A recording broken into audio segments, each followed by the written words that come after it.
This tutorial will show how to create non-prismatic members. To create a non-prismatic member, we specify a starting and ending section, the length of the segment, and how the properties are to vary over the segment. For our example, we will use a simple gabled frame, as it is common to use sections with varying depth in these frames.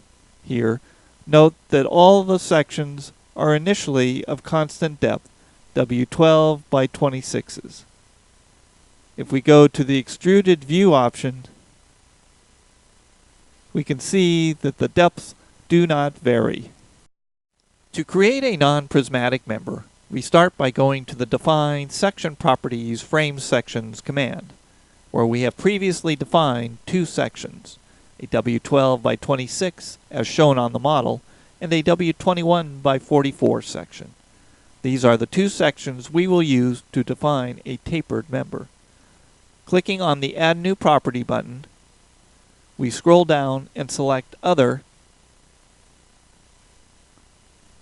and then click on the Non-Prismatic button.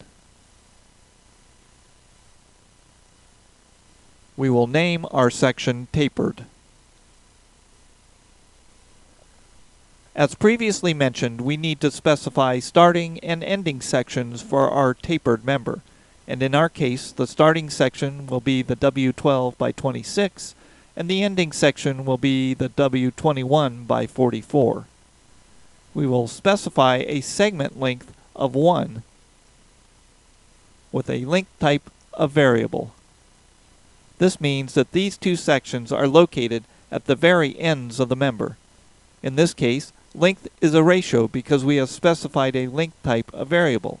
Had we selected absolute, length would have been the actual length of the member. As an example, suppose we are defining a member that is 9 meters long with two segments. We want the first segment to be 3 meters long and the second segment to be 6 meters long. Using the variable option, we could assign a length of 0.5 to the first segment and 1.0 to the second segment to get the proper ratio. If we use the absolute option, we would specify 3 meters for the first segment and 6 meters for the second. Next, we will specify how the moment of inertia should vary.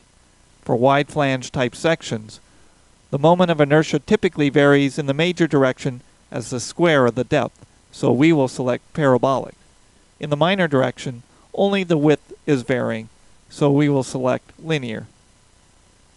Click on the Add button, and we are defining only a single segment, so we can leave this form.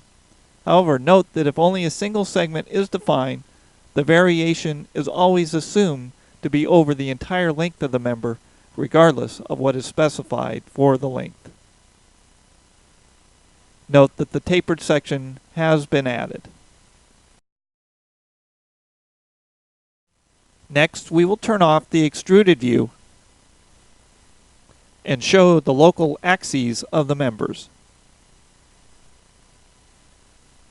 If we look at this particular member, this is the starting end, and this is the ending location, based on the orientation of the local 1 axis, which runs along the longitudinal axis of the member.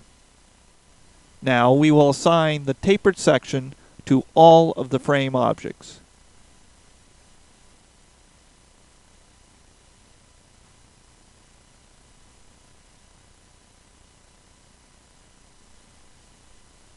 If we change to an extruded view,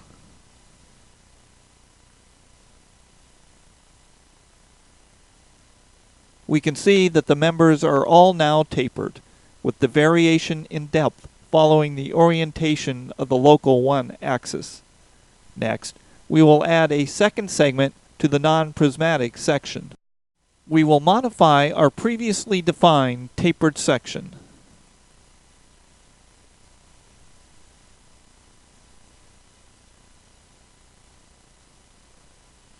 And we'll change the length factor for the first segment to 0.5.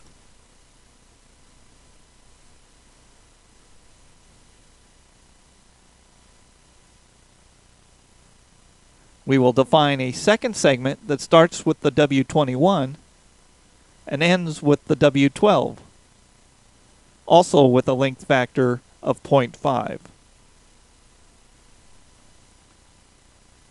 This has created a section that starts with the W12, goes up to the W21, and then tapers back to the W12.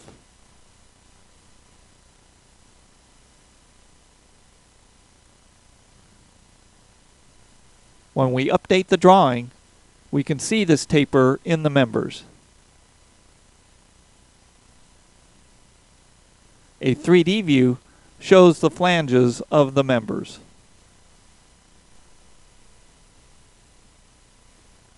In conclusion, non-prismatic members may have any number of segments, with each segment defined by a starting and ending section, and the properties may vary over the length of the segment in either a linear, parabolic, or cubic manner.